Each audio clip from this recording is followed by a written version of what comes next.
Evening. It is Tuesday, January the 23rd, 2024, and I'm calling to order the special meeting of the Oregon City Commission. I'd like roll call, please. Commissioner Frank O'Donnell. Here. Commissioner Rocky Smith. Here. Commissioner Adam Marl. Here. And Commissioner Mike Mitchell. Here. And Mayor Denise McGriff. Present.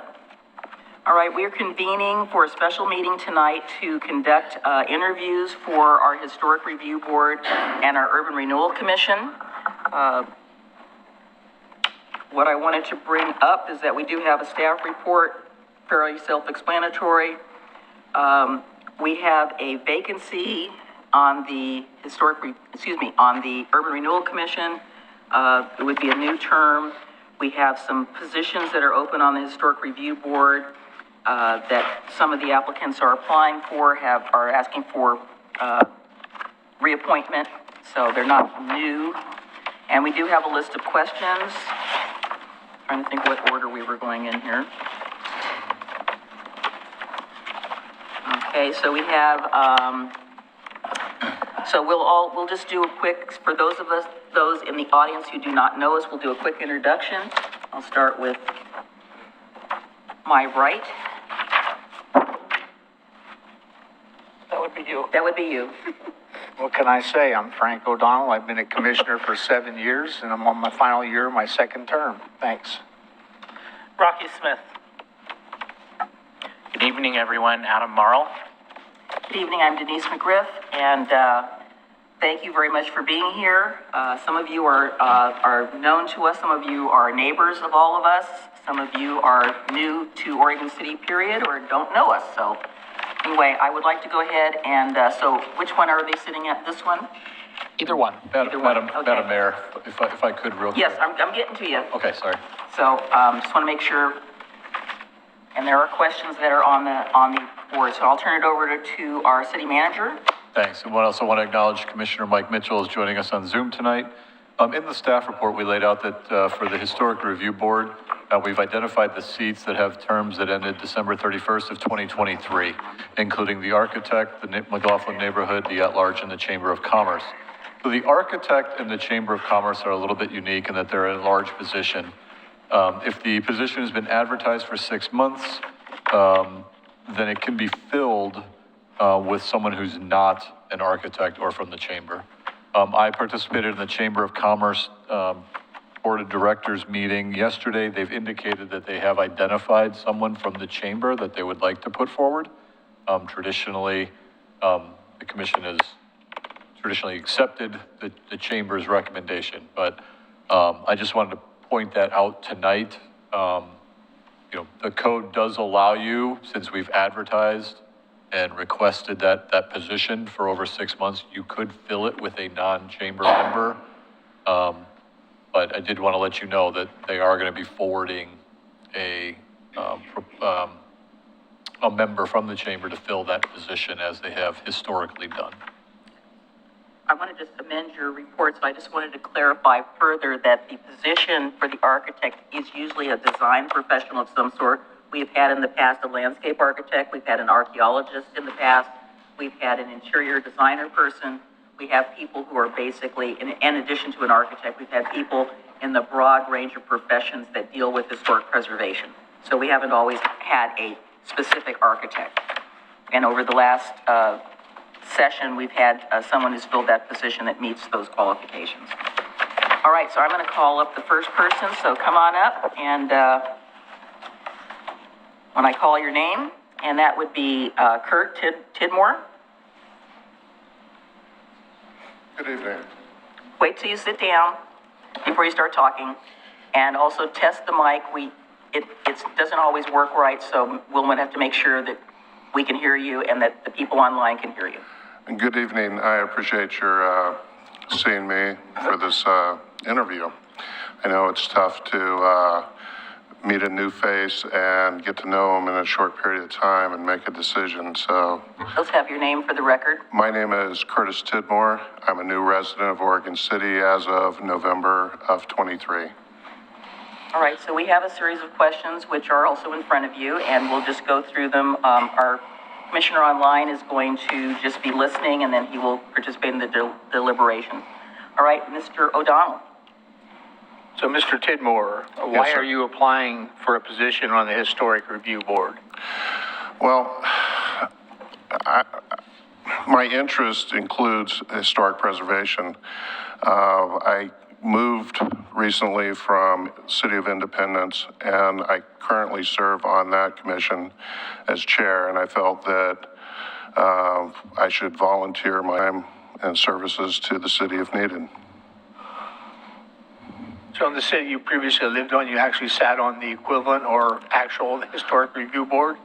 It's commission down there. It's made up of it has 7 seats. I'm currently the chair. I am still serving on that commission. It allows a non-resident. They've asked me to stay until I can't. I still spend about 1 to 2 days a week in Independence. I've been on that commission since, I'm relying on memory, which is imperfect, 2015, 2016. Okay, thank you. And you kind of answered part of this, or maybe all of it. What is your background in historic preservation? Well, I first became interested in historic preservation back in the 1980s when I lived in Alexandria, Virginia. I worked with what became my first wife in her antique business. Later, she retired. I continued on, and we specialized in American antique lighting. There was a time that I was one of the foremost experts in this country on interior American lighting. Probably not so much anymore. There's a lot more information available, and a lot of people have learned quite a bit over the years.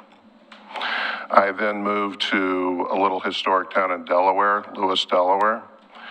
I lived in an old home there, Victorian, and I also spent time in Southern Oregon, about a decade, where I was in an older home, 1915, 1920 era. And I just enjoy old homes. Thank you. How do the criteria, standards, and design guidelines assist the public and applicants to let them know how they can deal with their historic properties or new construction? Let me just throw that in there. That's a good question. We recently rebuilt our code in Independence from scratch because the code did not do that. It has to set clear design standards that they can meet, so they know what they're going after.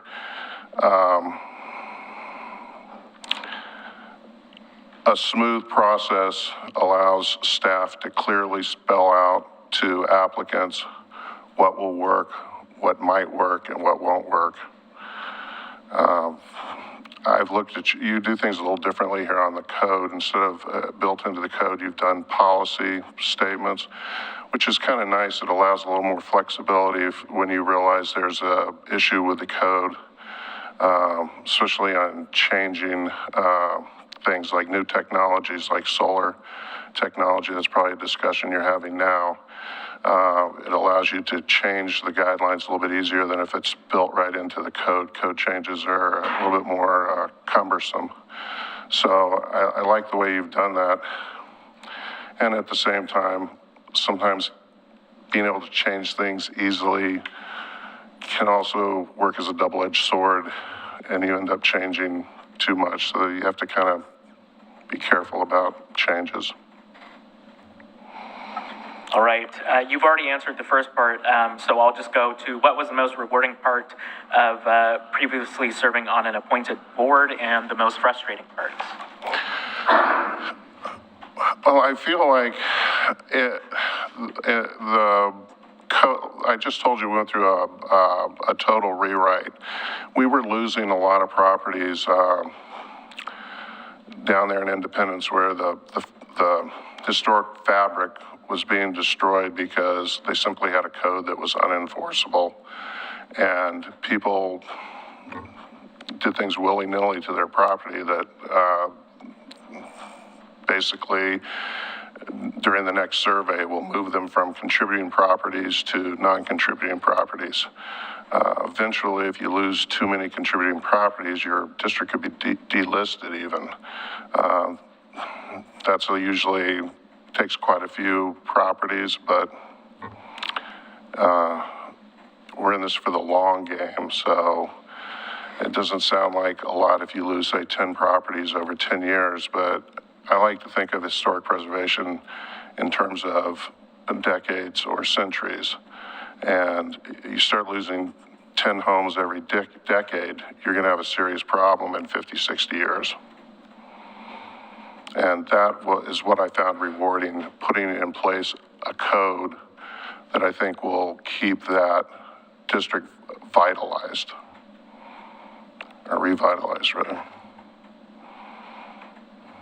So given your previous experience, this question should reflect that experience. The question being, how would you approach a potential contentious hearing, knowing that there are passionate opinions on both sides of the issue? I have chaired meetings with very contentious proceedings. You have to be firm.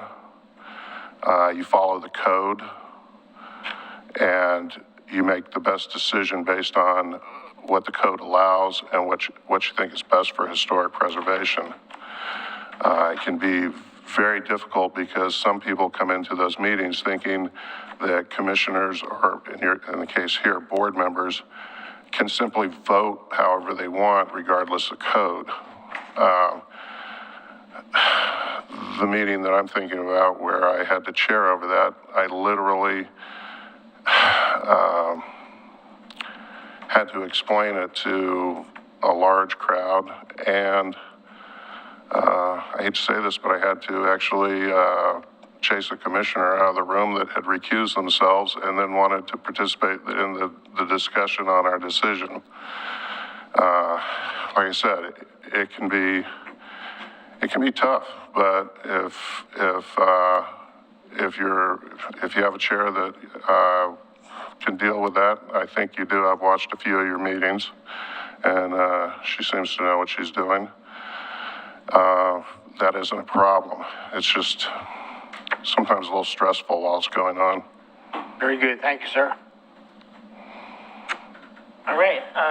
What do you believe is the role of the Historic Review Board and the role of the neighborhood associations as it relates to the Historic Review Board?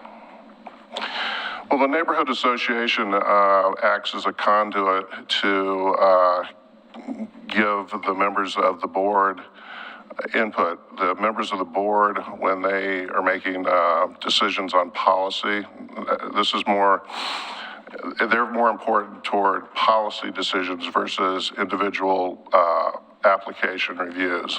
And that's an important thing, is to get feedback from the community, and that's a very good conduit for that feedback to come, so that the people on the board aren't acting how they think people want them to do, but actually what they want to do, because even though we're not elected, we're still representing the city. Thank you. So do you have any questions for us? I do not. I did want to say I'm very pleased and to see how many people are applying for the positions that are open. The one reason I'm still serving on the City of Independence Commission is they have a hard time filling the seats. And when you see this kind of interest, that speaks to a community that values historic preservation. And that makes me very happy to see that. I did want to add something.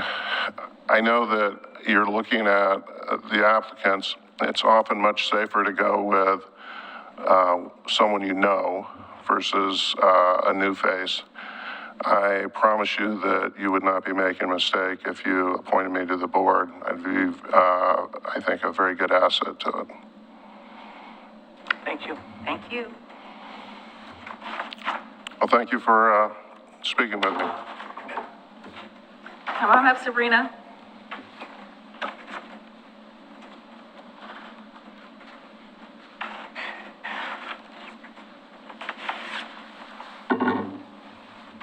Are you still currently the chair? I believe my term just ended in December, so I don't know if they would vote me to be chair you're still again. the chair as of now. Oh, okay, all right, yes. Okay. Yeah, until you have your next. Okay. Great. So just say your name for the record so that Jacob has it. Sabrina Ferry. All right. Mr. O'Donnell. So Ms. Ferry, the first question is, why are you applying for a position on the Historic Review Board? I have been serving on the Historic Review Board for the past 3 years. I have been vice chair, and this past year I chaired the board. I have a Master's of Science in Historic Preservation. I have worked for the Bureau of Planning and Sustainability in Portland in their Historic Preservation Department. And I really value the fabric that we have here in Oregon City. And I am a part of the McLaughlin neighborhood, and I really enjoy getting to participate in decisions that shape my neighborhood and the Kanema neighborhood and the other historic properties around. Okay. Thank you. All right. So you might have some additional comments on this. This is similar to some of the things you've already answered, but what is your background in historic preservation? I have a Master's of Science in Historic Preservation from the University of Oregon. I worked for the Bureau of Planning Sustainability in Portland. I worked on their putting information into their GIS mapping. I have worked at a historic home. I was the first scholar in residence when I was in school at the John Yon House, which is the Aubrey Watzik House up in Portland. So I got to actually live in the house, which was an amazing thing. I've also worked at another historic home when I lived in Austin, Texas, which was the Charles Moore House. Charles Moore was a postmodern architect. Yeah. And I've served on the board here. Thank you. So over your tenure on the board, how do you see that the criteria, standards, and design guidelines assist the public and applicants?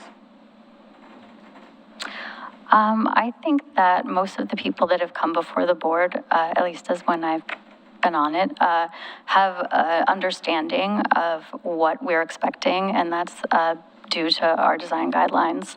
I think they're really well laid out, although, you know, there is room in them for new technologies, which is important.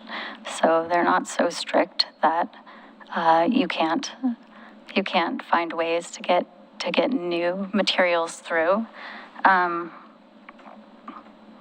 I think for the most part, people really understand what we're looking for, and if they don't, that's what we're here for. All right. Go ahead. Yeah. What was the most rewarding part of having served on the Historic Review Board, and the most frustrating?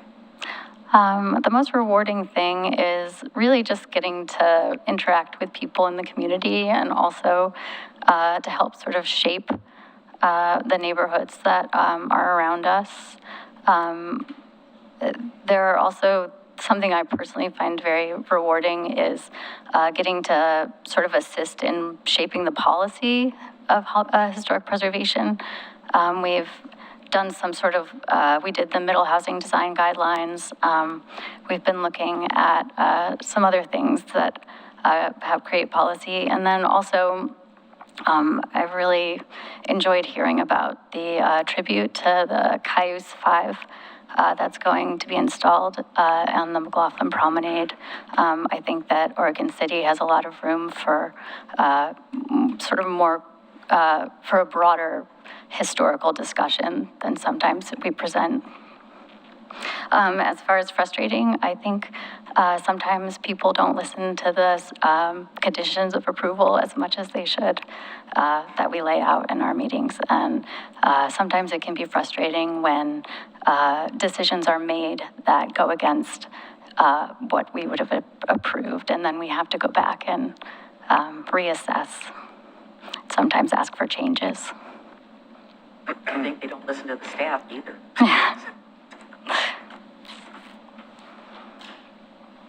So the next question is, how would you approach a potential contentious hearing, knowing that there are passionate opinions on both sides of the issue? Yeah, this is where design guidelines come in really handy because it allows the person who is presenting before us and the board members something to fall back on, something to present, and it really helps to have that there so that everyone knows that you're not just making a random decision or you're disapproving of their plans, but that we have, as a city, laid out specifics as to what we think is important for preservation in our neighborhoods. Thank you. All right.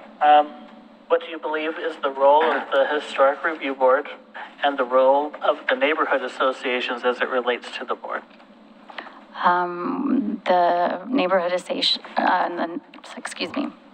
the neighborhood associations often come before us and present sort of a broader view of what the neighborhood has been discussing and how they feel about particular projects. And we take those into consideration as members of the board.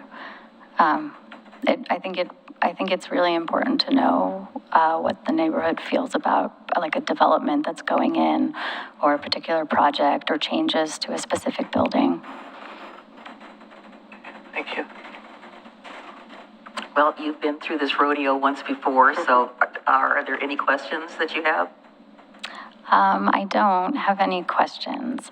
I would welcome stepping into the architect position again if you should see fit, and I understand it's a 2-year term this time, and that would be fine with me. Super. Great, thank you so much. Thank you so much.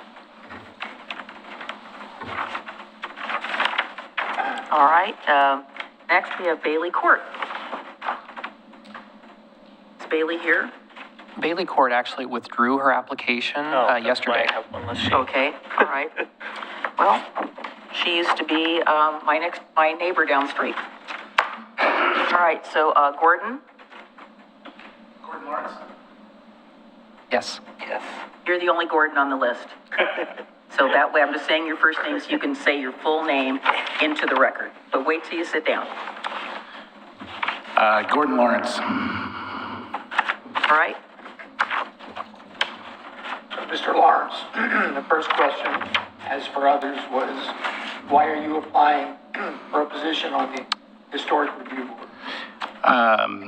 There's quite a few reasons. This is actually the third, potentially fourth time that I've applied. I have a long history of being involved in historic preservation. I'm from a small town in upstate New York.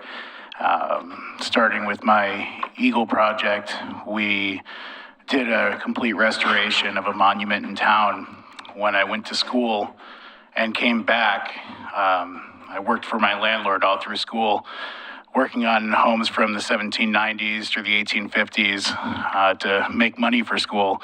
I went to Syracuse for law school after that. And when I came back to town, the person that was in charge of the Eagle project that I was working on was now appointed to handle the restoration of the Wadsworth estate in town at the end of Main Street, and asked me to get involved with that.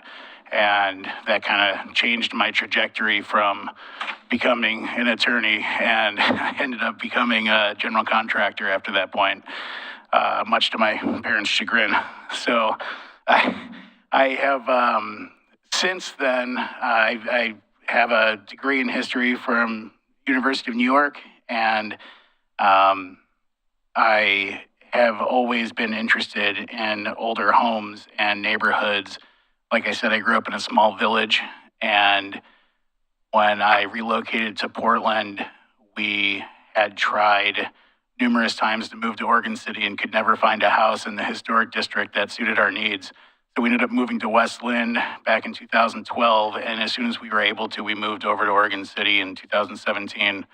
And I have been living in the McLaughlin district ever since, and I walk the district daily, and I am just extremely interested in making sure that the character of the village here stays the same, because it's not a suburb of Portland, it's a separate entity.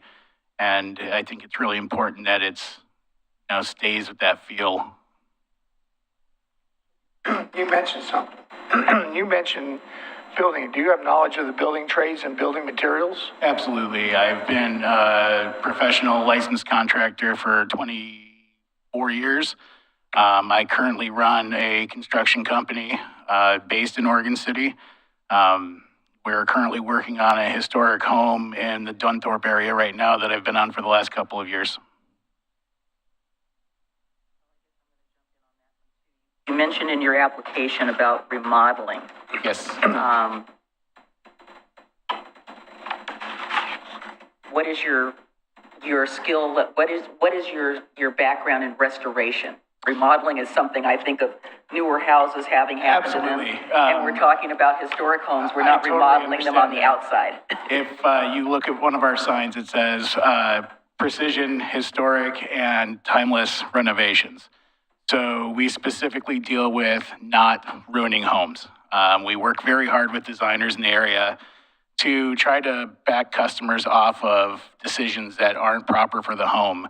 And it makes it difficult to get customers, and it makes it difficult to work with designers.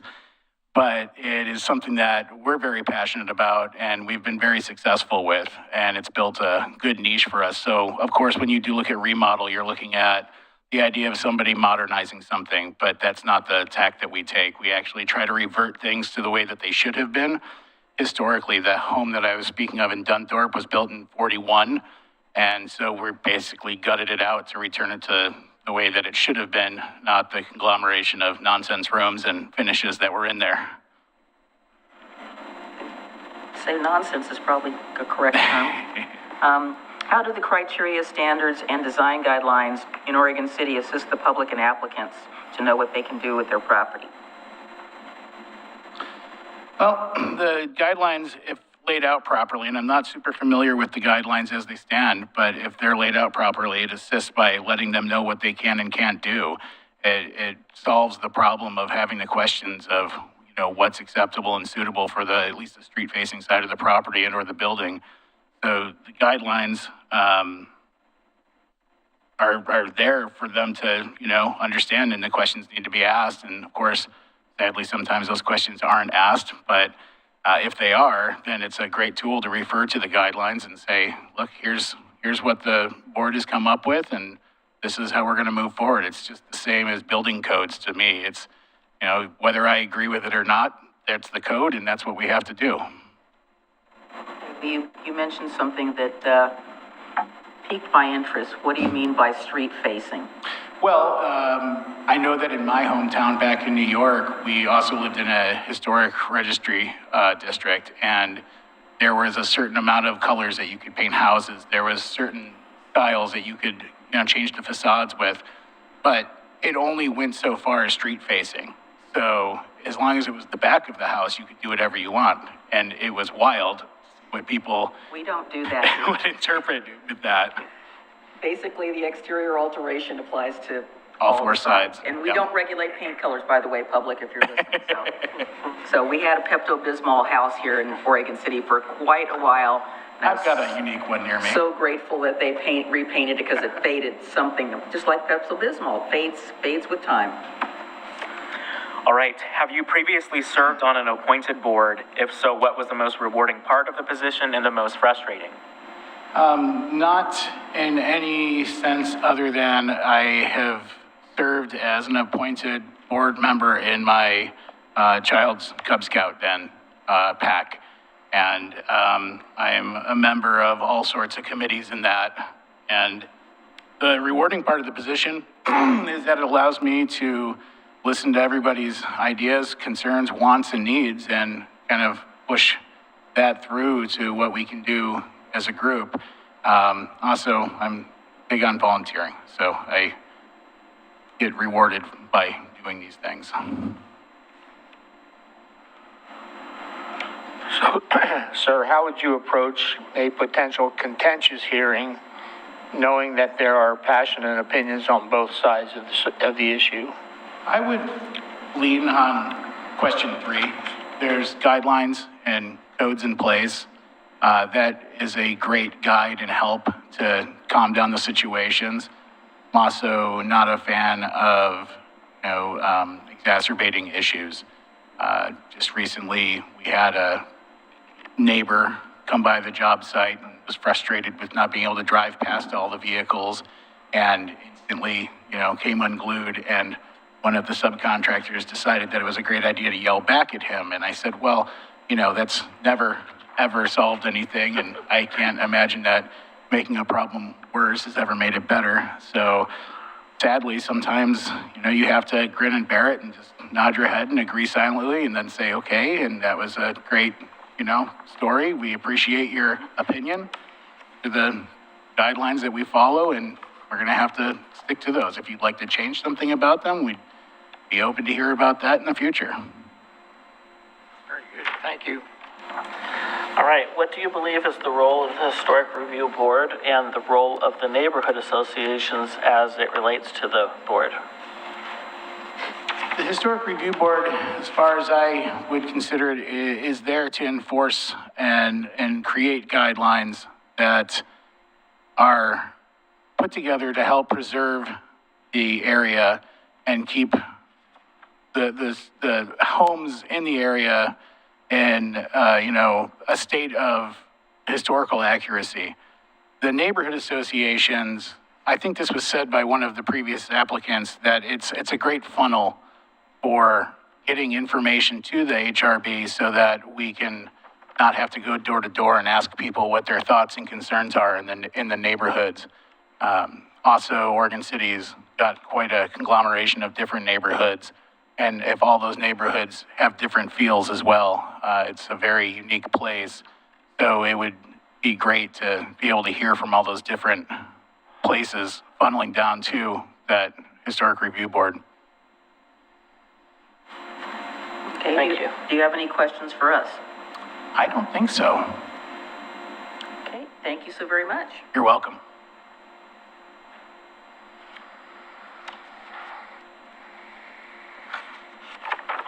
Mr. Powell?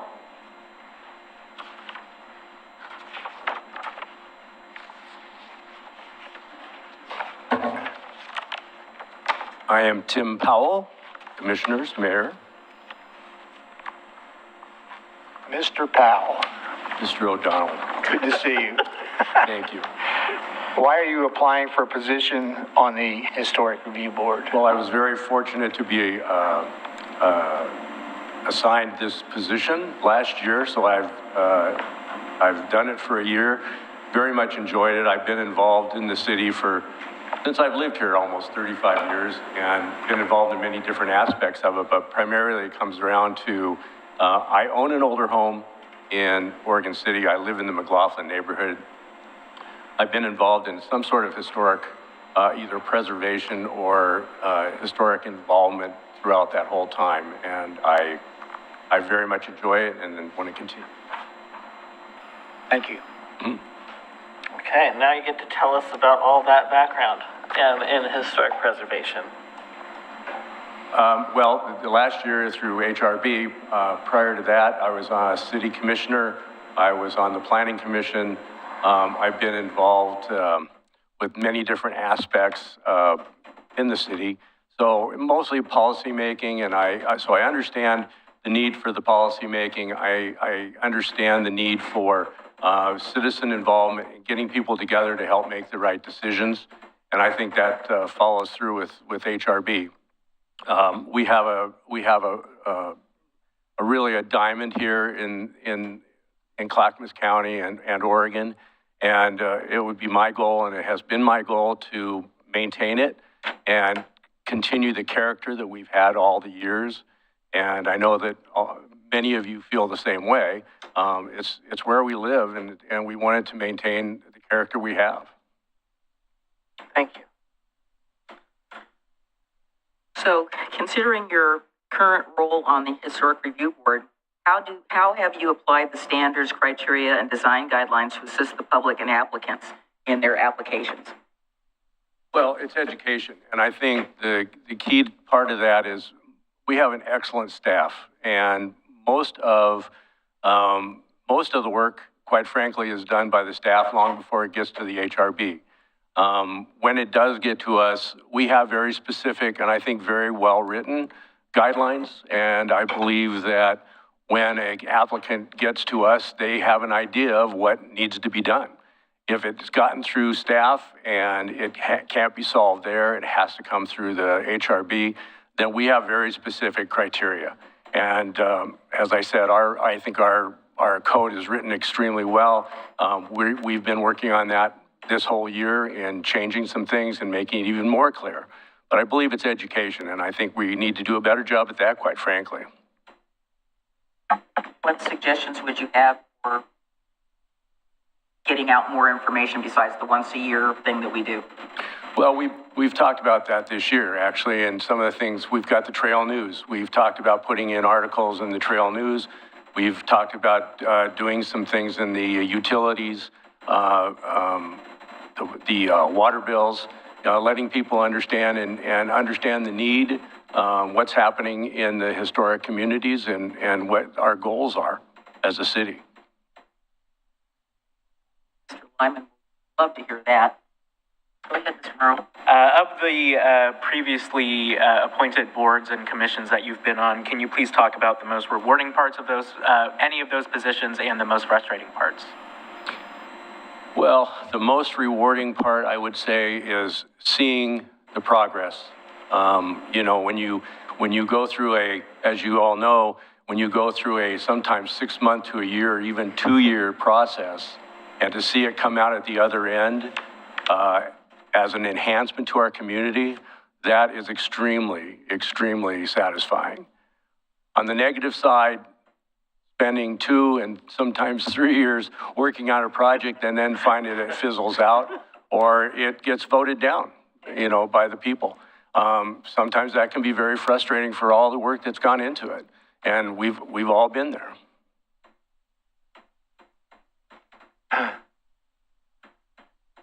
My favorite question, how would you approach a potential contentious hearing knowing that there are passionate opinions on both sides of the issue? I think the most important part is up front, knowing that it's going to be contentious, and you generally do, letting people know what your decisions are going to be based on. What are the criteria you're looking at? This is not going to be a personal thing. It's all about what the code says. And then educating both sides. And I think if you can do that up front, I think you can avoid the contention. And that's happened many times in the city, and we've I think, have done a really good job of that. Thank you. What do you believe the role is of the HRB and the role of the neighborhood association as it relates to the HRB? Well, the HRB is, you know, we are a process.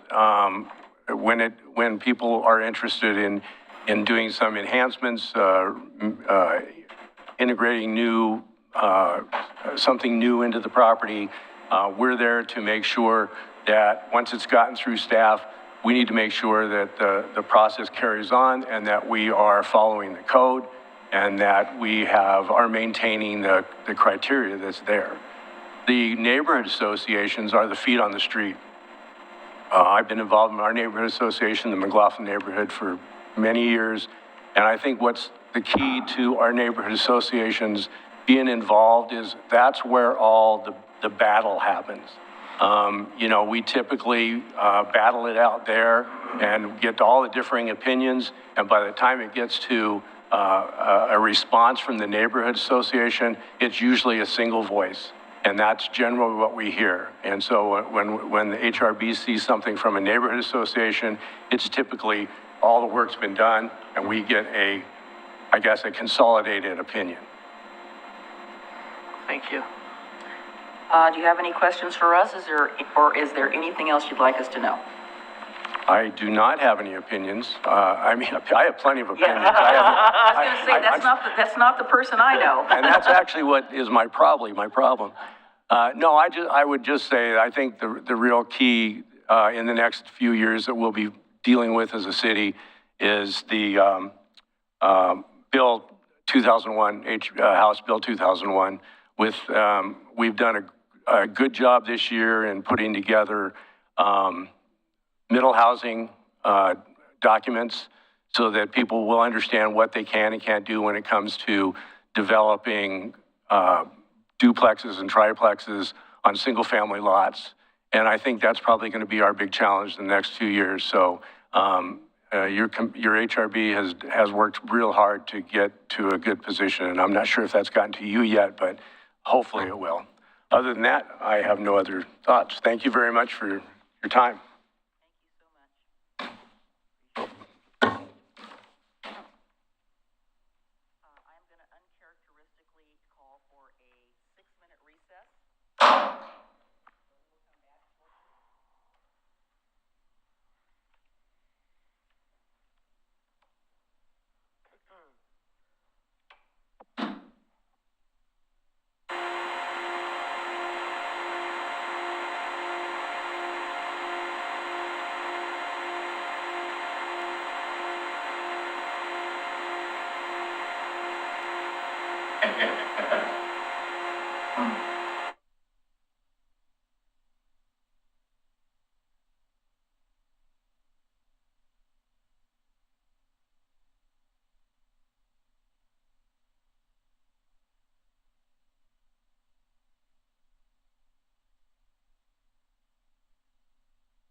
her back.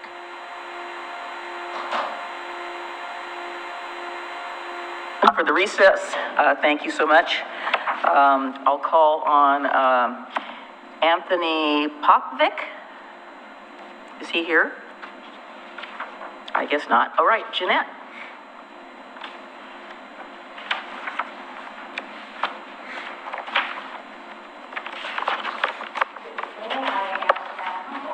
And how do you say your last name?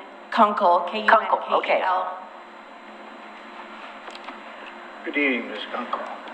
First question is, why are you applying for a position on the Historic Review Board?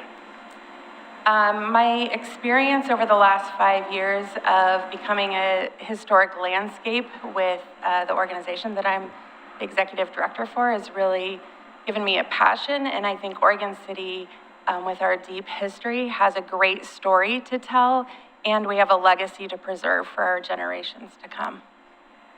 I apologize, I don't understand what you mean by a historic landscape. Sure. So many of these people are talking about their homes and becoming part of the historic registry. The place that I'm the executive director for has applied to be a national landscape designation. So think of it as almost like a small city, and the whole entire thing is becoming its own historic landscape. There's different designations, and this is just, it's a bigger designation than being one building. Okay, pardon me, I'm trying to just get clarity, because I sit on the Willamette Falls Landings and Heritage Coalition, and we're trying to become a heritage area, and there are different names for each of, you know. Yeah, so we're a national historic cultural designated landscape. Okay. It's a mouthful. Yeah, that's what I thought you were meaning, Yeah. but just needed you to say it. Sure. So, and give us a little more information about that. Sure, so I'm the executive director at Camp Namanu. It's Oregon's oldest, longest running in one consecutive place summer camp. We have 106 buildings on our site. 4 of them are historic buildings built, designed by Pietro Paluski, who studied with A.E. Doyle and helped design Big Pink in downtown Portland, helped do Timberline Lodge, San Francisco Cathedral, many buildings. And so we have 4 of his buildings on our camp site. And so in my 5 years there, I've had to look at all the different projects and how we preserve them, but also maintain them and keep the structural integrity. Yep, St. Mary's Cathedral in San Francisco. Yes, thank you. Yep. I only know that because that's where I graduated from college. Oh, okay.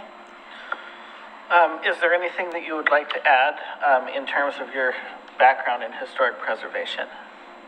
Well, over the last 5 years of entering, we kicked it off in 2019. So for those of us that have been around for a while, we know what happened in 2020.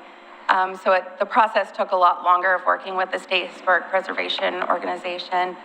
And I think my knowledge of what we've had to do and just the hoops that we've had to jump through, the relationships that we've had to build, the knowledge that I've had to gain with partner organizations and research, I think lends itself well.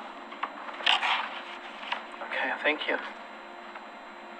How do the criteria, standards, and design guidelines in Oregon City assist the public and applicants on knowing what they need to know?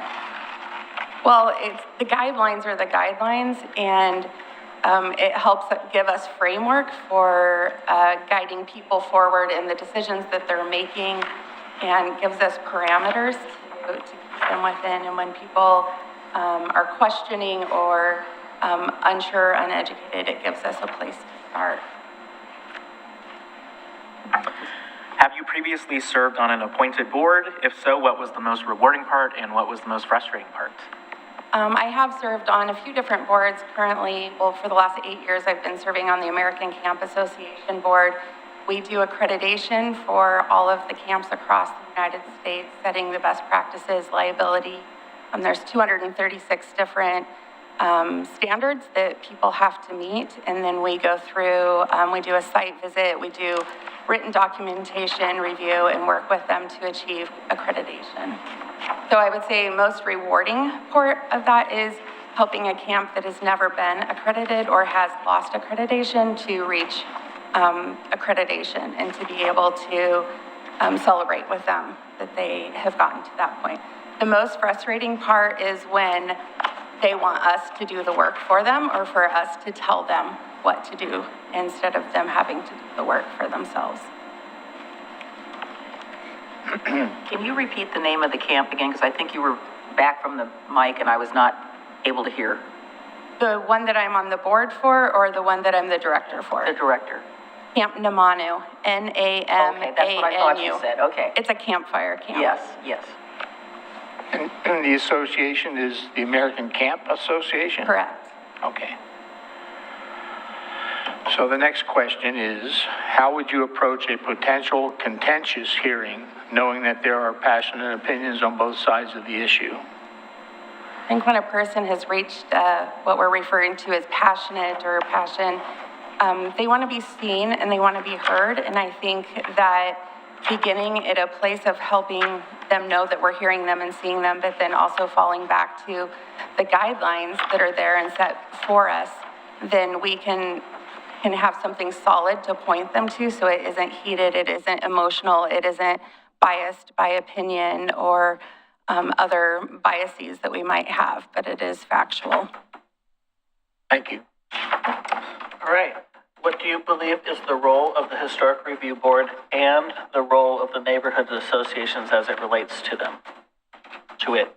Oregon City is really interesting in the fact that each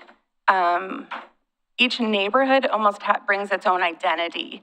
And I think that recognizing those identities and the Historic Review Board getting to be able to listen and to give guidelines, to give information to, but to also recognize those identities and help them figure out how they can maintain those and weave them into the rest of the city. How would you describe your neighborhood, given your definition? What's really funny is, so I'm the director of this, it's 100 years old this year, right? And so when we moved back to Oregon City, so I lived here from 2000 to 2005. We moved to Edinburgh, Scotland to do postgraduate work, moved back, and when we moved back into Oregon City, we didn't want to live in an old house because I'm already managing 106 old buildings. And so I live in a brand new suburb, and I love it because I don't necessarily love the structure of the house or the beauty, you know, in the neighborhood. I love that our houses are so close together and that we have to get to know our neighbors and we talk and we have a community. And anytime there's an issue or a need, we answer it within the community. And anytime there's disagreement, we have the ability to have conversations with one another and not just let that conflict fester because we're all so close to one another.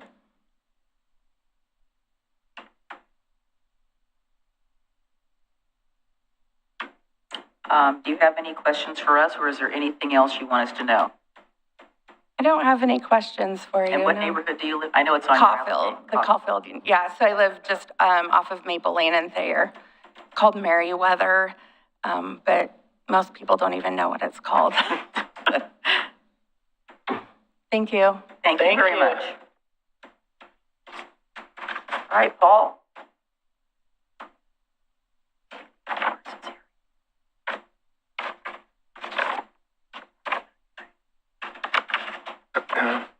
Good evening. Paul Edgar, Oregon City.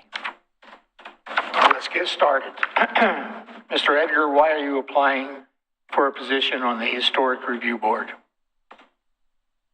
It's, I guess it basically started where I married a girl that was born in Oregon City, two leaders of Oregon City. And we were given an opportunity to buy a 1880 house in Oregon City that was great-grandmother's. And we needed to make renovations of a house that was built without plumbing and electricity initially. And it needed a lot of work, and I had to learn. And I'm basically an analyst, and it was an opportunity for me to take my passion in history that I garnered from serving in the U.S. Army in Germany and traveling Europe. And so I fell in love with history. Very good, thank you. Okay, Paul, what else do you want to add to your background in historic preservation that you want us to know? Well, I would say initially it was taking this 1880 house and getting an appropriate plan, taking it through the Historic Review Board, and ending up getting it approved, and then being the general contractor that did it and pulled it off. So I had to learn a lot of engineering, construction skills, and design skills to augment how to do it and pull it off. And if you were to take a look at it today, it's one of the best restorations of a historic house in all of historic Kenema, my opinion.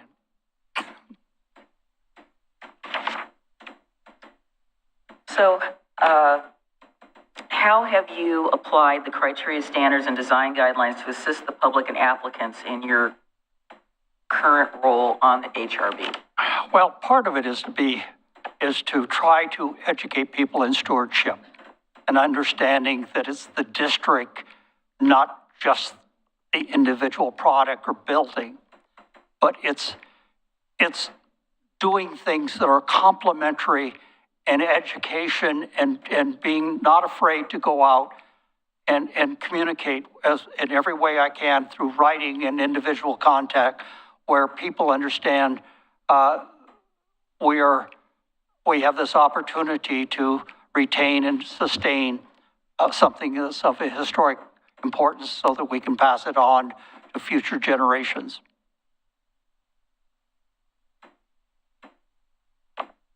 All right. Have you previously served on an appointed board? And what was the most rewarding part of the position and the most frustrating part? Well, I've served on a lot of different boards in my life and as a private citizen, but what's important here is that it's like it's a passion that you want to retain history. It's something that you feel that's critical to your priorities. And this is a priority to me in my life, is to sustain our historic character and culture in Oregon City.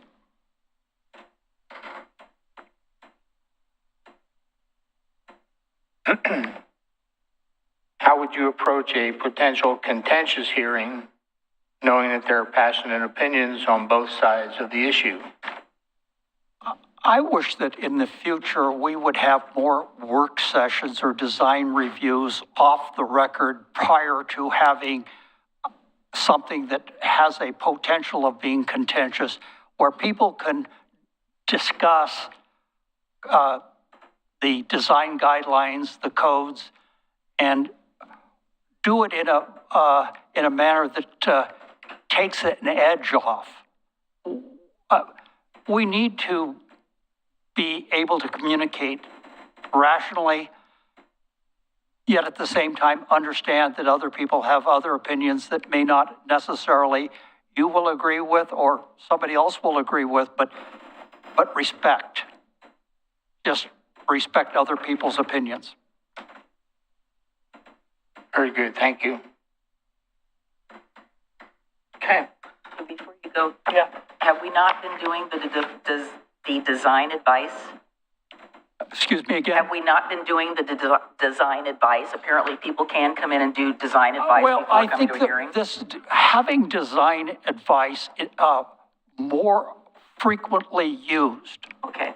it would be, it's used too seldomly. And it should be, particularly in some cases like infill, where they're pushing the edge of design guidelines. that could impact the whole district, but yet it is subjectively could be interpreted to be within the guidelines. But yet you can see that it could impact the whole district. And sometimes you have to walk that line smart and communicate smart. But that's the delicate areas. So so I guess let me take it a little further. So you're suggesting that possibly they could do sort of like a pre-app before the board Yes. you're talking about something more informal where you're talking about an exchange of ideas where people could come in and say, look, I'm doing this, and the board could, without making a decision. So more like a work session type thing? Is that what you're saying? Yes, Okay. absolutely. Okay. I'm getting it now. Thank you. Yep. All right, what do you believe is the role of the HRB and the role of the neighborhood associations as it relates to the HRB? Well, the HRB as a policy is taking the policies and the codes and literally laying them out against what's before us. And the neighborhood association is representing the community and the people and just and they're, as was previously said, they're a needed, important conduit to provide information in and allow people to become part of process.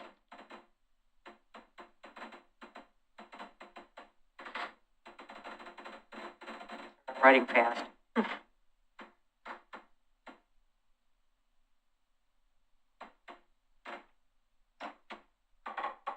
So are there any questions for us or any more information that you would like us to know? I just hopefully I'm just another one of the people that care, and it's important to me, and I have time to and the ability to, and a background of over 20 years of involvement where I've got the history of seeing what's happened, good and bad, and I just care. Thank you.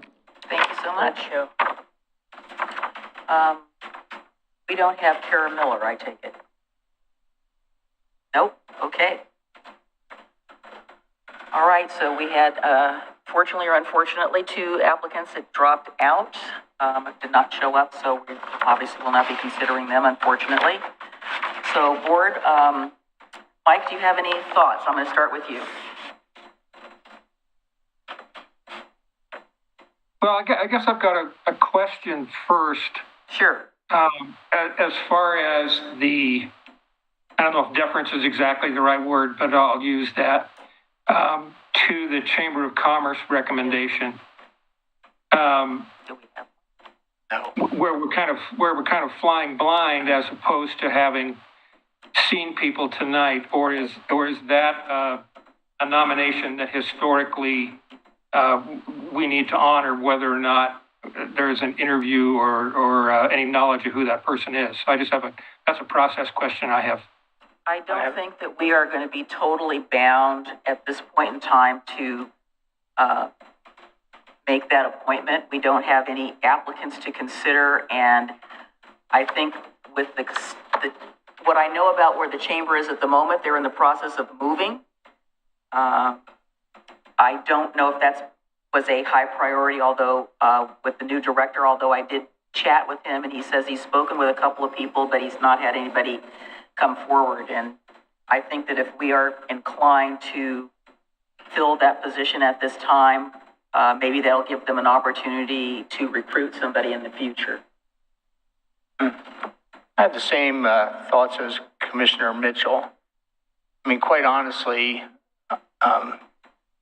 this is an incredible group of applicants. I mean, the challenge tonight is going to be, you guys are so good. There's so many with so much to offer.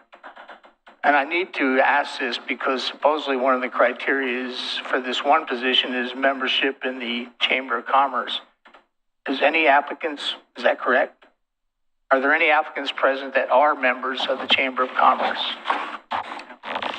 Okay, well, my feeling, I really have mixed feelings about this. It's been before the Chamber for a period of months. And apparently no one's enthusiastic to the point that we've got these enthusiastic people. And I think we should honor that enthusiasm. And I think the chamber would be well represented regardless. So I'll leave it at that. I wouldn't say that it's a chamber perspective per se, but we've always, I think from the beginning of the creation of the Historic Review Board back in the early 80s, they wanted to try to involve, the chamber. And there's been a struggle over the last few years of getting, somebody, because we've gone through COVID, we've had all these other issues. So go ahead. So I was just going to say, the Historic Review Board is governed by Section 2.28 of the Oregon City Municipal Code. 2.28.020 talks about the members. It identifies that one member from the Chamber of Commerce. It then continues on, and Section 8 states, if any position remains open after 6 months of active recruitment, the City Commission may allow the position to be filled by an at-large member for one term. So Mr. Stobie represented the chamber for 2 3-year terms, so a continuous 6 years. And that's the maximum that he could do without taking time off. So that just ended with this current recruitment that we're doing now. In reading that, I don't think the position's technically been vacant for 6 months. And I think I did reach out to the executive director in early December, letting him know that this position was expiring at the end of the year. Could you get us a name? I was informed on Monday, yesterday, that they believe they have somebody, but I don't have a name for you, and it's not part of this process.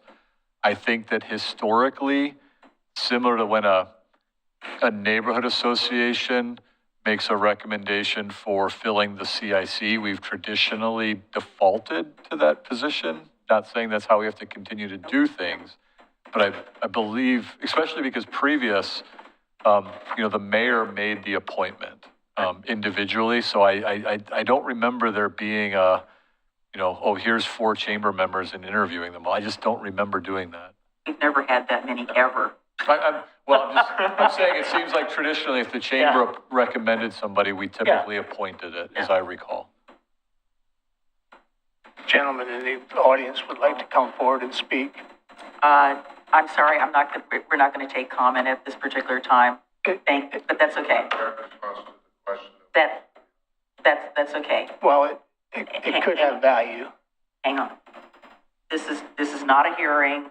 It's not that type of a thing. Just hold, please. Well, my thought is if there's someone willing to join the Chamber of Commerce, I think that brings a level of enthusiasm that we've seen tonight, as opposed to the chamber trying to dredge up a warm got a whole body. bunch of new members all of a sudden. All of a sudden, yeah. It just troubles me that over a period of time, the chamber could not propose a candidate. That's troublesome.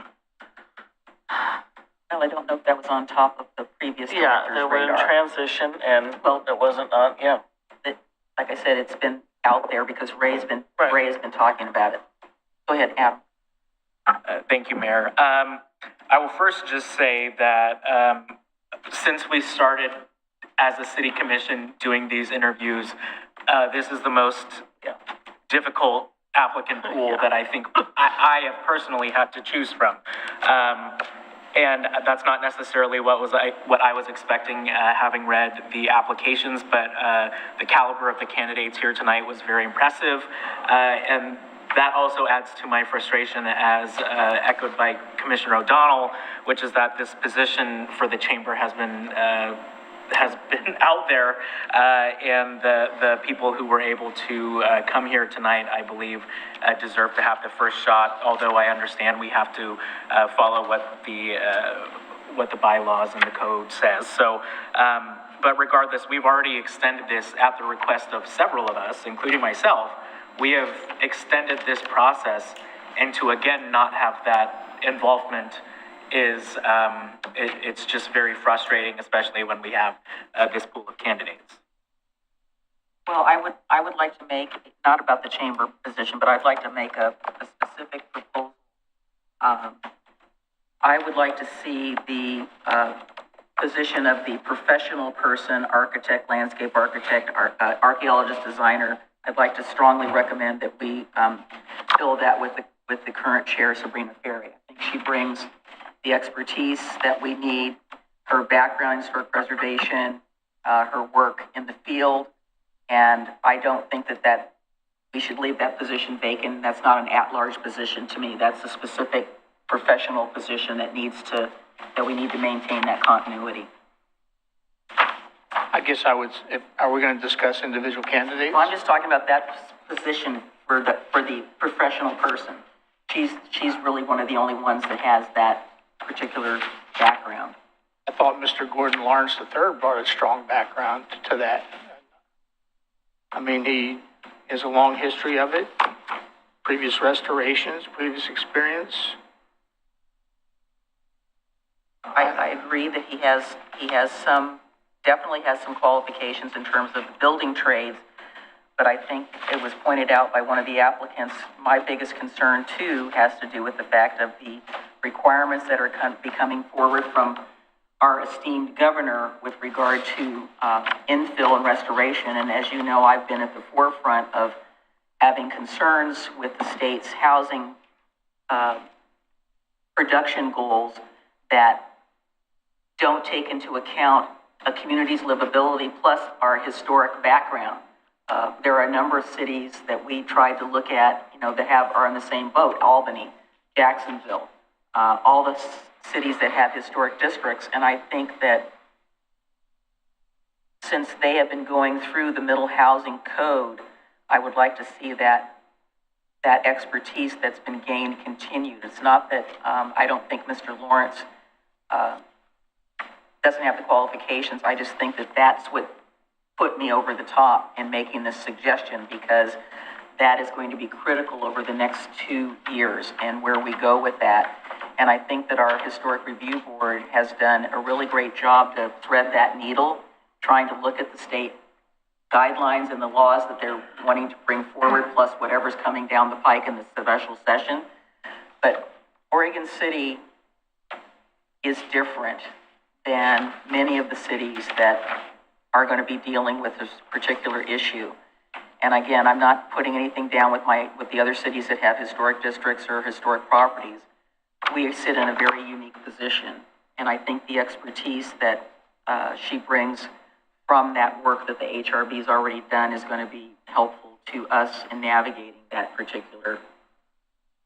And it's not something you're going to pick up like in 5 minutes.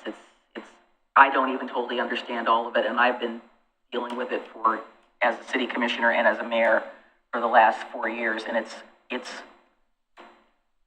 complicated, is all I can say.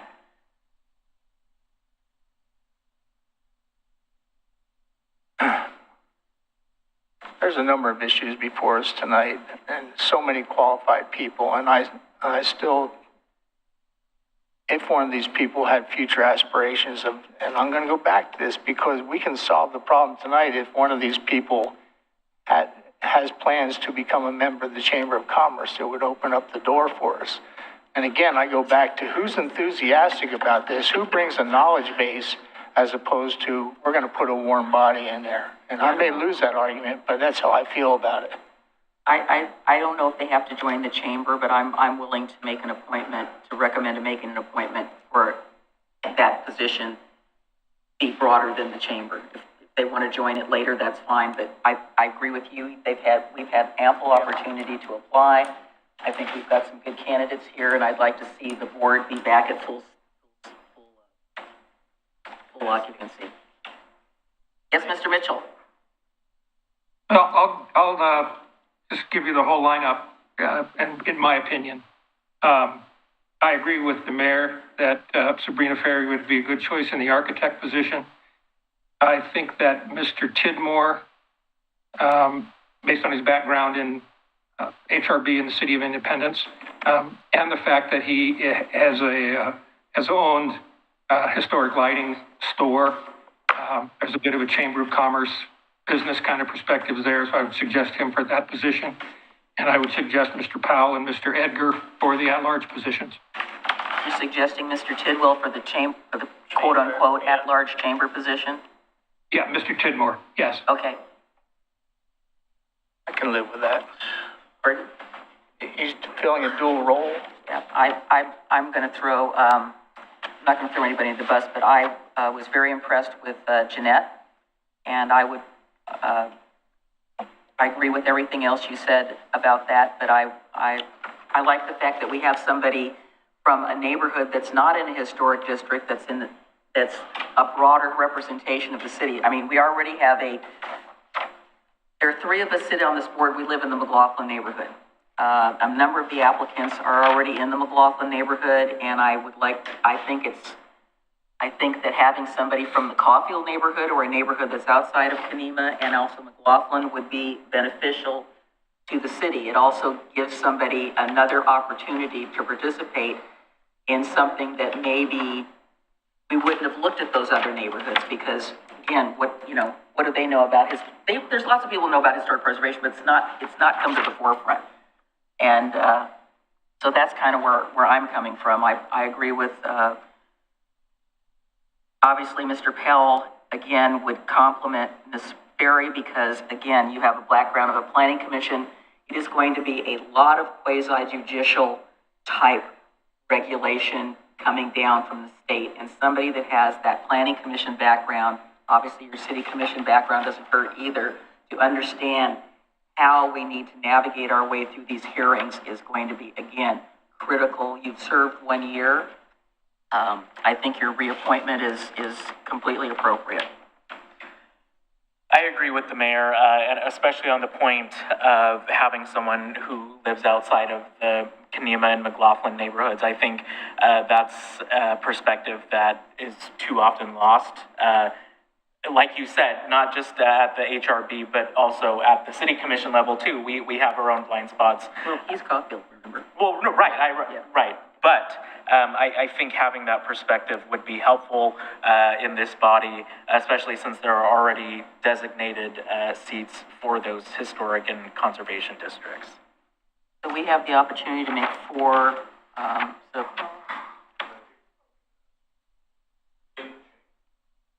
right, and I don't have any problem if the thing is, I'm going to get really beat up by the mayor of Independence if I'm just saying this facetiously and also seriously. I'm going to get dumped on by him. Oh, we haven't had any conversations about you, but I know how strongly he feels about this, and I just thought I'm going to have to hide from him at the next OMA meeting so I don't get myself into any trouble. So would you care to summarize who's doing what? If you make a motion for the 3, and then let's talk about the chamber position. Summarize who's filling which positions. So Sabrina Ferry for the professional position. Architect, designer, builder, archaeologist, preservation person. Tim Pell for McLaughlin. Paul Edgar at large. And then we have one more at large we can fill. And I had recommended Jeanette, and you recommended Kurt. So when you say at large, you're talking about the chamber position? Yes. Where does Mr. Tidmore fit into the mix? I'm lost here. That would be, I recommended Jeanette for that last position. We're kind of not calling it the chamber position, to be more at large. You're recommending Mr. Tidwell.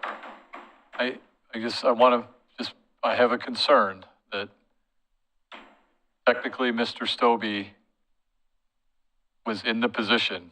I mean, one could argue that he is in the position till it's filled. How we've traditionally also addressed these. I'm just nervous that it hasn't been 6 months without that chamber position being vacant. I don't think that meets exactly what our code says. I guess the argument with that would be in the report. It says the current seats have terms that ended 12/31/2023. Correct, so that'd be 23 days ago. His term ended at the end of the year. The end of the year is the end of the year. I understand. I guess there's two things. Traditionally, if someone's term came to an end, and we haven't been able to fill that position, Right. we've let them stay in that position, which is completely fine until it's Absolutely. filled. We don't have to do that. Well, I guess my point is that what the code says is that the position needs to be vacant for 6 months. And I don't, the chamber position has not been vacant for 6 months. Position has to be vacant for 6 months? Yeah, let me bring that up again real quick. That's Yeah, code section. I heard you. Okay, well, can we just put that one aside? He's telling us what we need to do, but Okay. let's have a little more discussion about it after let's get the other 3 positions filled. But do we know that Raymond would want to stay on if, Apparently not. He cannot. okay, so, Okay, so. But it's not been vacant. so we're being forced to keep it open for 6 months even when we have candidates to fill it. If I can just read, here's what the municipal code says for Well, this. I get it, but it's weird and it doesn't make a lot of sense when we have the open seat. If any position remains open after 6 months of active recruitment, the city commission may allow the position to be filled by an at-large member for 1 term. So that says active recruitment. How long have we been actively recruiting for the Chamber of Commerce position? I would argue that probably the email that I sent them on December 5th. I don't recall having a conversation with Victoria prior to that, as they transitioned from Victoria to Jonathan. Well, I know that you started advertising for this in September for the HRB vacancies, period.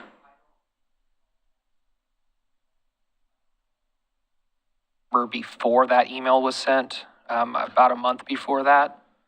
I don't remember the date, unfortunately. But it wasn't in July. I know you and I discussed it in the fall, because I made mention of it to the folks. Right. Said we are going to be looking for people. Ray mentioned it several times, because I serve on other boards with him, to the chamber director, who also serves on, not the current one. And we do have the generic recruitment that's always in the trail news, and that's actually attached in your agenda packet today. Whether that's considered recruiting for that specific position or not, that'd be up to you. Well, let's set aside the chamber position and sort that out, and let's deal with the other 3. Well, I'll just say it right now. I think Mr. Tidmore brings incredible value. And I think at some point he should be on this HRB. There's no question in my mind. I see his ability to engage in a public setting. I see his background. I don't want to lose qualified people. 2 lost. I agree. Of the 3 remaining spots, for me, I guess I'm choosing between, I appreciate Ms. Ferry and Mr. Powell and would like to see them continue. And I am torn between Mr. Tidmore and Ms. Kunkel.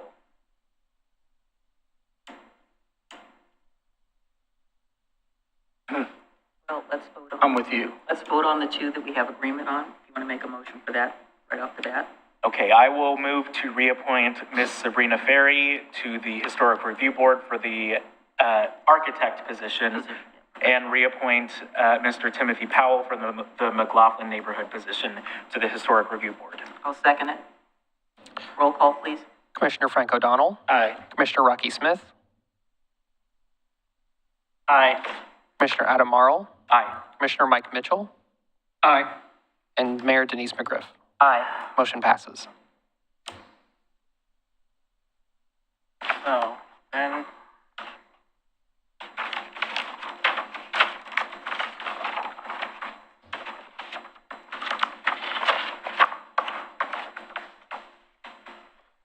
All right, so we have 1 at-large position, which is being currently held by somebody who has reapplied for this position, and then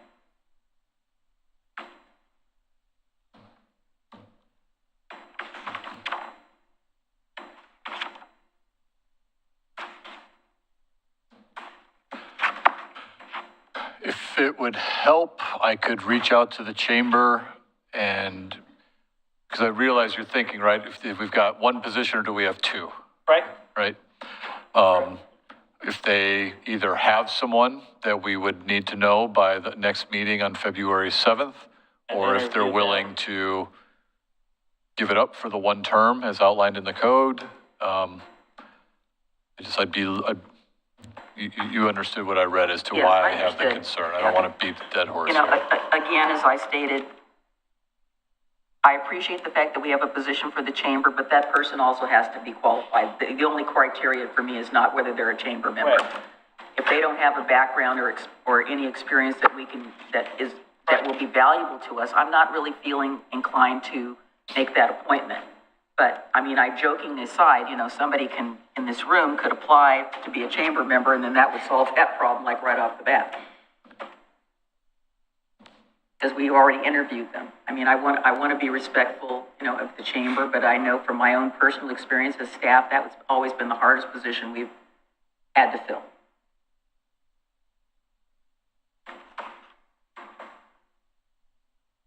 Summation, where are we at? You want to take a break and ask if somebody wants to join? I mean, we can't do it up here.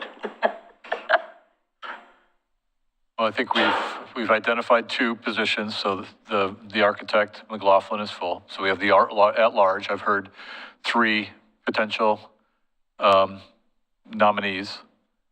And then we have the chamber position, of which my understanding is that someone has been identified. They're just confirming it. I texted Mr. Owens to get an update as to where they're at. But I don't have a name, I don't have an application for you for the chamber tonight, and I won't. May not appoint that person either. Was the first criteria that they're a chamber member, or is the first criteria that they bring value to the HRB? Gotta be both. The code states, this is the guidance that we have, one member from the Chamber of Commerce. So, but they also have to bring value. Could they waive that? Could the chamber?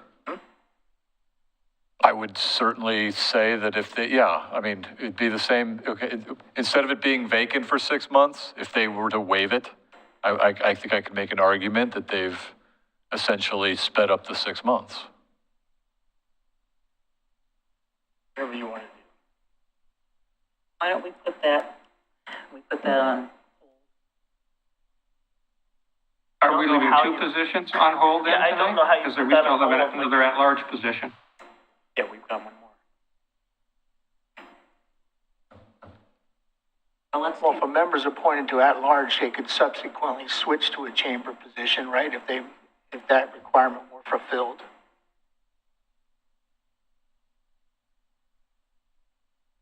I don't like valuable positions being unfilled when qualified candidates sit before us. No, and Tony's telling us we can't jump the gun, much as we might like to. I'm recommending. Yes, that's okay. I know it's a recommendation, but I understand where the recommendation's coming from. Would it be worth waiting till the 7th? And then we would have a response. I can press the chamber to get us the information, and then you would know whether you have 3 for one position or if you have 3 for 2. That would be my hope. Because I feel like there's probably a concern of, if it's A, I'm going to do this. If it's B, I'm going to do that, Absolutely. right? And Yeah, I would agree. Absolutely. So.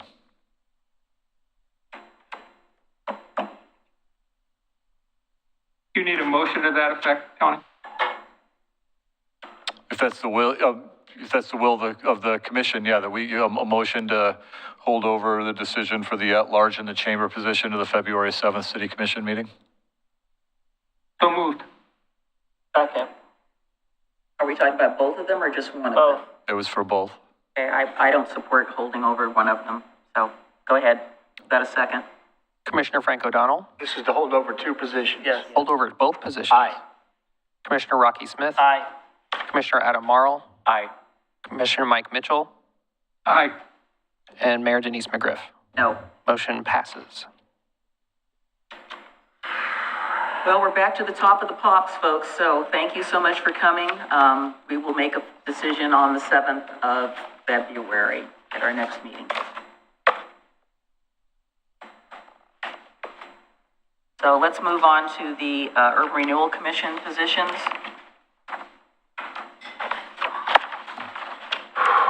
And on this application, this particular one, we actually have a vacancy. One of our members has chosen not to renew or ask for reappointment. So we have a vacancy for one of the two citizen positions. One of them is currently filled and the other one is vacant. I would like to add too, I communicated with Dave Bone after the agenda was posted. He is available for an interview on the 7th, if you're willing to add that to that agenda. I'm sorry, I only caught half of that. Sorry.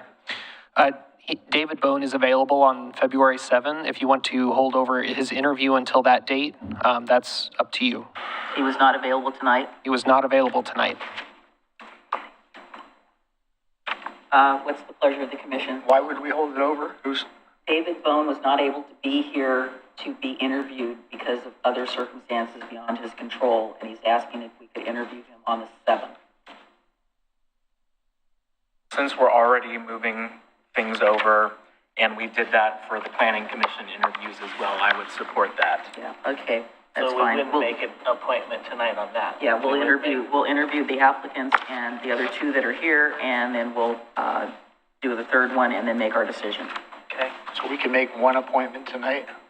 No. We only have one position. There's only one position open. Yes, there's only one. We have two citizen members, and one of them is filled. The other one is vacant, with Sean Cross not applying for reappointment.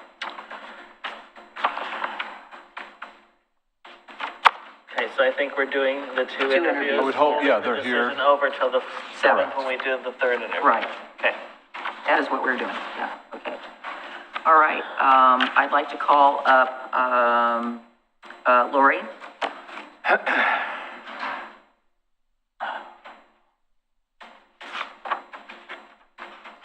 So since there are four of us, I'll just take one, you take two, 3, and 4. Name for the record, please. My name is Lori Arenello. Okay. Why would you like to serve on the Urban Renewal Commission? I believe that Oregon City is a gem. Setting place, renewing places, and really investing in our community is such a great, an important thing.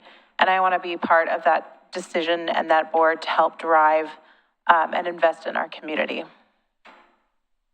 All right, what do you see as the role of urban renewal in Oregon City? Oregon City and the Urban Renewal Agency really is the driver of economic revitalization. They can champion changes for the preservation of cultural and heritage sites.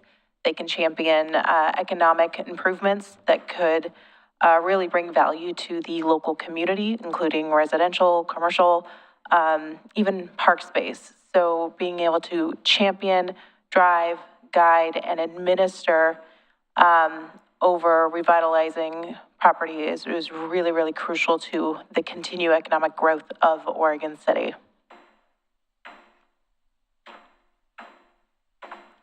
Am I up? Yep. So knowing that you may be faced with competing projects for urban renewal dollars, what factors would you consider in choosing among competing projects? It would really have to depend on the economic investment over the budget. I think, we have to work within the financial constraints that we're given. We'd also have to prioritize projects that would benefit the community itself, whether or not it be a neighborhood improvement that would fix a blight in the community, or an improvement that would really bring together and weave together a community and sense of place. We would really have to evaluate the different strengths for each project and move from there. Obviously, there's always the economic value that the improvements would bring to the particular property, but I think overall, you'd really have to evaluate the sense of place and the changes that you would be putting into place in order to consider each project. All right, do you have any additional comments, or is there anything that you would like to ask the commission? I know we cut the budget due to certain reasons this year, and I was wondering what your priorities are for projects for this biennium. Yeah, we, Oh, I couldn't hear it. What was the question? she asked, what are our projects for the biennium? Since we pulled. Or the priorities? So we are working on the Stimson property. That's been the discussion for the last several meetings. We are looking at trying to ascertain what the problem is with the Clackamas Cove, which has got development potential around it, but until we can figure out why we're getting the algae bloom that we are getting there, it really isn't going to do us very much good to develop it when you've got the goo sitting there. We are also looking at, I think for me, two of the things that we're working on have to do with our Parks Master Plan, and I say that because of the Trail Center, which is considered a park, and then in addition, our Facilities Plan, which also deals with the end of the Oregon Trail Center. So I think there's going to be a nexus between urban renewal, the Facilities Plan, and the Parks Master Plan, and how we approach rehabilitating that facility if that's where we decide to go. I mean, I can tell you my personal view is I think we need to look at rehabilitating it. It's how we get there and how these plans all come together to make sure that all works together. So we're finalizing two of the plans. We've got basic information. I think we have some ability to make some decisions, but I think getting some cost estimates, particularly on the Trail Center, is going to be important for us to be looking at that. I think the other thing is that, as you know, we've been involved in legal issues with regard to the status of the urban renewal, and I would say for me personally, the sooner we can get that resolved, the better. It will put us on better footing as to our future direction, but we also have the Quiet Zone project. That's part of one of the projects that we are moving forward on. Mr. Conkle, there are some people out in the lobby. I'm not sure if Evans could go out. Someone They're could go about out. to leave. Yeah, they may not know what to do, because everybody's in the back for the other application, the other event. Okay, sorry about that.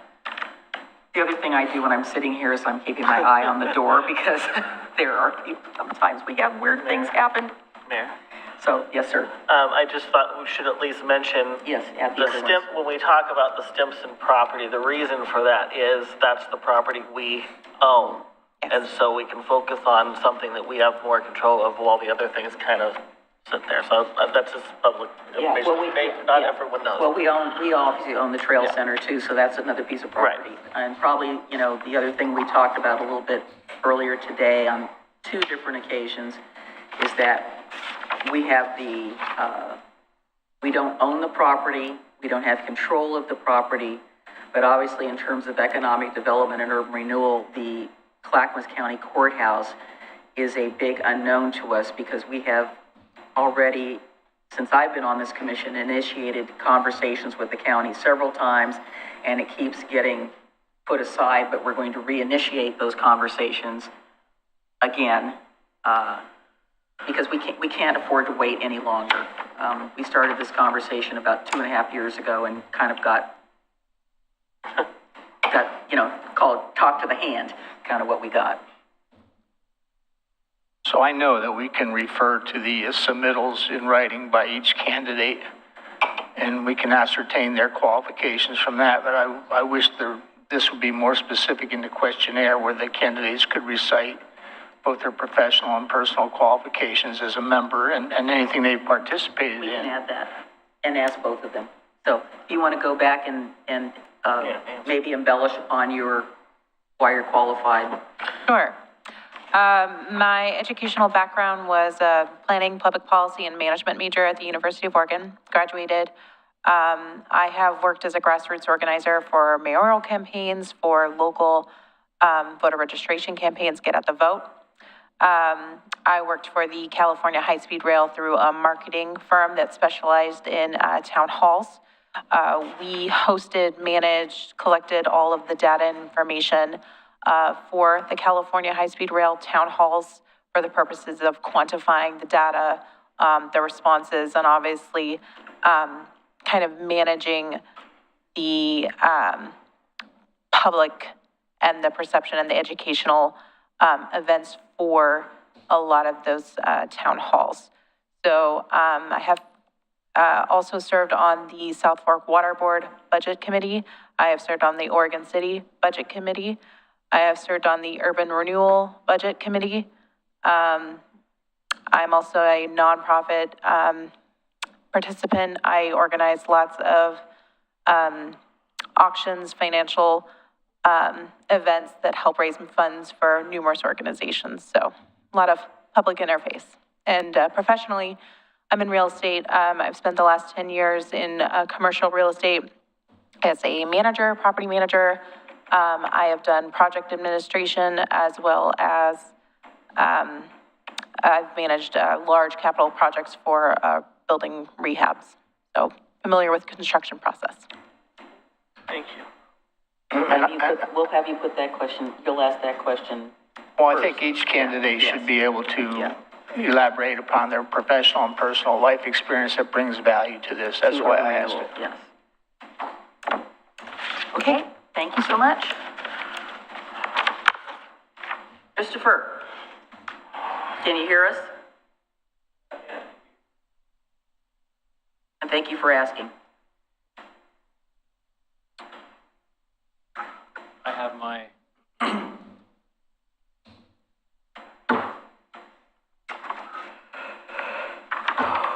Can you hear me okay? Yep. Can you hear Frank? I can hear, yeah. Can you hear Michael? Yep. Okay. I'm Chris Staggs That's the from first Oregon question. City. Was the first question a combination of the first question and the elaboration that I requested? Well, just start with the first question, like we said, experience and background in urban renewal and how, how that applies. That's kind of what I wrote down. So we asked Lori that question, we'll ask Christopher that question. So do you understand the question being posed, experience and background in urban renewal or applicable work or professional experience? And Yes, how that sir. brings value to the UR? Okay. Yes, sir, I do. Yeah, I think it'd be helpful for me to describe my personal background and experience and how that can be valuable to this urban renewal appointment.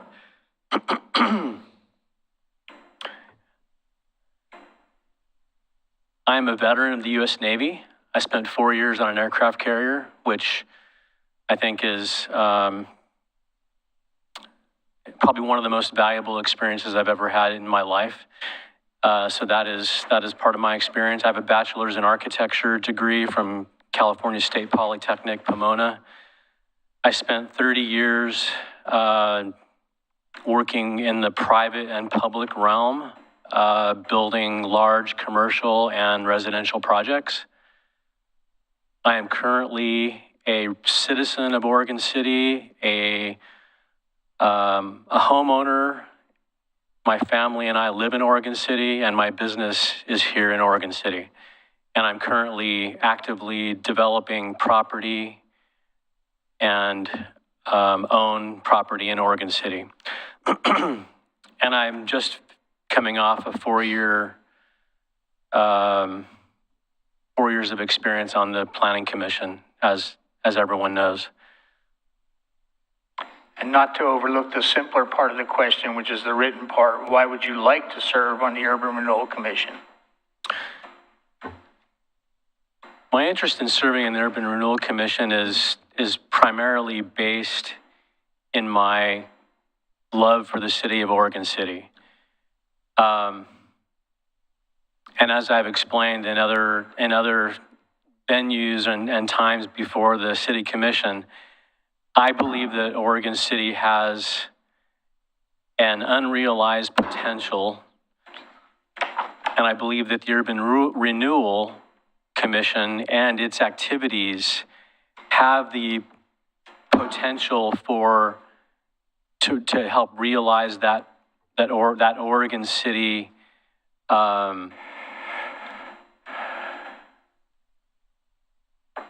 personal vision and potential that I see in the future. So I understand urban renewal and what its focus is and what its activities are, and my interest is in being a part of that conversation, being a part of that communication to the public, and being a part of the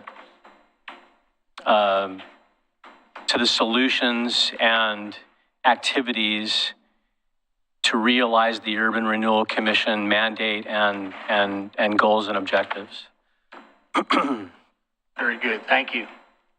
What do you see as the role of urban renewal in Oregon City?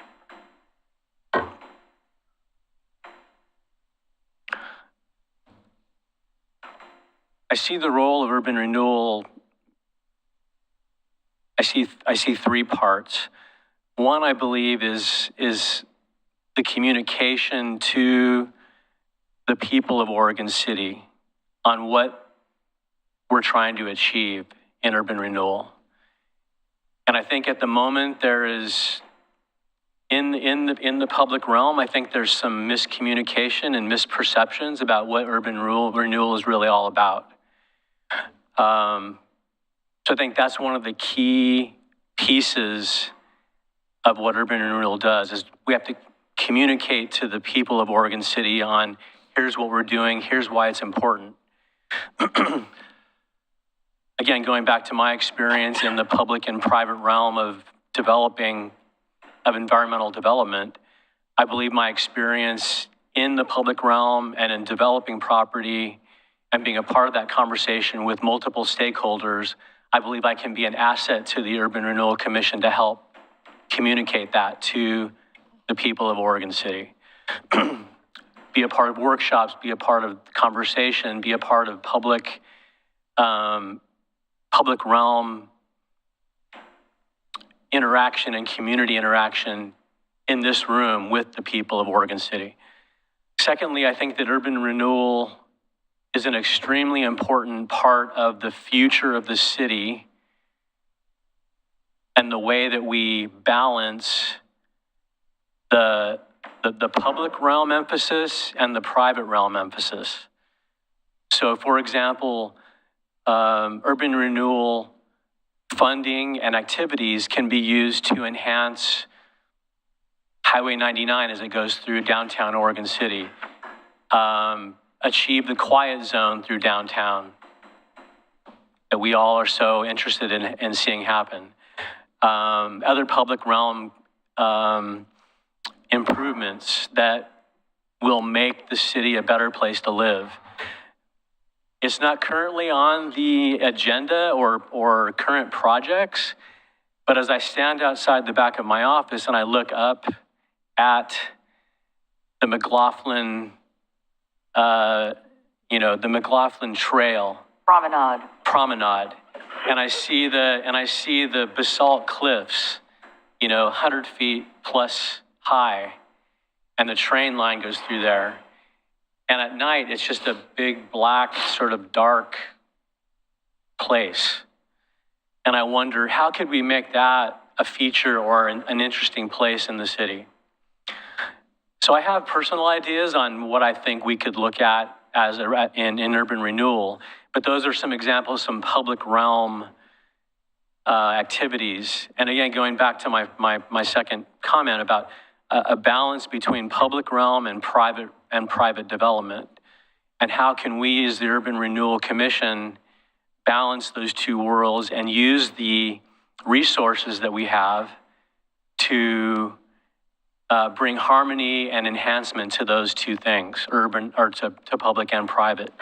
And I really believe that the private development side, say for example with the Cove, we all know that the Cove has amazing potential to be a significant development, a significant place, a place where where the people of Oregon City can go down to the waterfront and experience that world by the river, by the Cove, and how that could be a part of the Oregon City life and experience. as to where right now it's kind of it's a dark place. You can't go there at night. There's nothing happening down there. So I think it's an amazing potential for private development. So how can we, as in the public realm, incentivize more strongly that private development? How can we devote public funding and resources to incentivize that project to happen?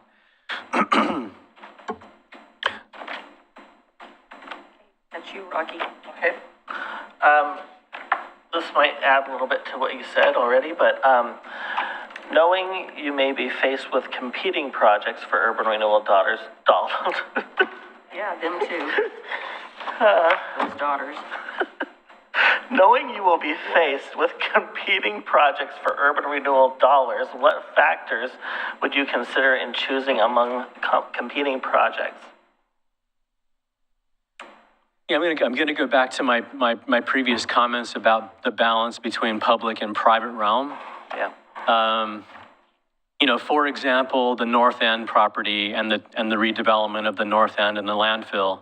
I think there's huge opportunities there for both public and private improvements that could happen. Public in terms of the public right-of-way, the streetscape, what that experience is like, and then, of course, the private side of the property and what that development looks like and how those are connected.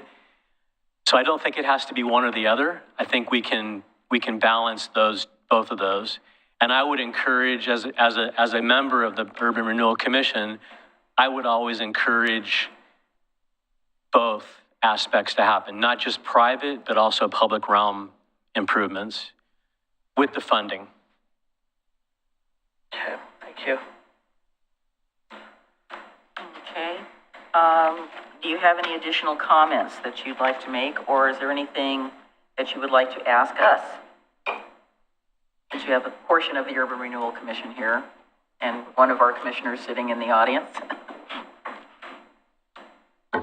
Yeah, the last thing I'd like to leave you with is, over the past 4 years, as a member of the Planning Commission, and over the past roughly 10 years of being a citizen here of Oregon and of Oregon City, I still believe, and I'm repeating myself from a previous venue, I still believe that Oregon City has huge potential. And I personally would like to be a part of that conversation in a more active way in the public realm as a part of the Urban Renewal Commission. And I believe that my experience will be a valuable asset to the Urban Renewal Commission.